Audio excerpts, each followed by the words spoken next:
الطلاق لعلة الزنا، ازاي نثبت علة الزنا؟ الزنا على انواع. في زنا فعلي وانسان يضبط في ذات الفعل. ايوه. وساعات لما يحصل كده بيقتلوه. مظبوط. يعني مش كل واحد بيحتمل.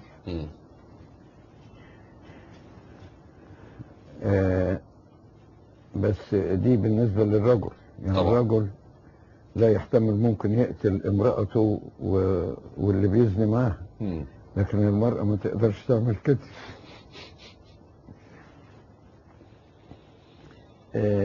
تاني حاجة، في حاجة اسمها الزنا الحكمي. الزنا الحكمي يعني ما هو في حكم الزنا بالدلائل والقرائن التي تثبت ان في زنا.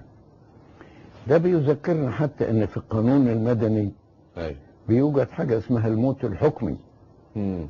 يعني واحدة زوجها غاب في حرب في غيره وثلاث 4 سنين 5 ما يعرفوش مات ولا غير مات، يشوفوا حاجة اسمها الموت الحكمي، انه ما يصدر القضاء انه في حكم الميت يعني. تمام.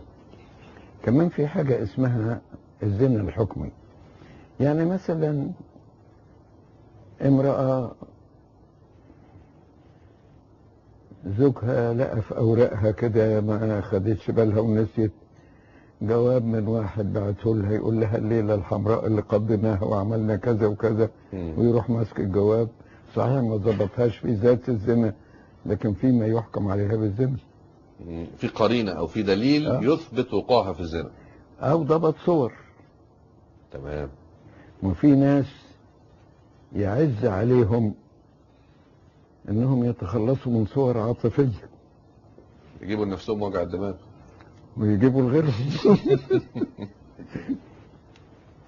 فضبط مسجل صوتي، ايوه، او ضبط خطابات، او صور، او ضبط صور، او مثلا مبيت الزوجة في بيت من غير بيوت المحارم عليها.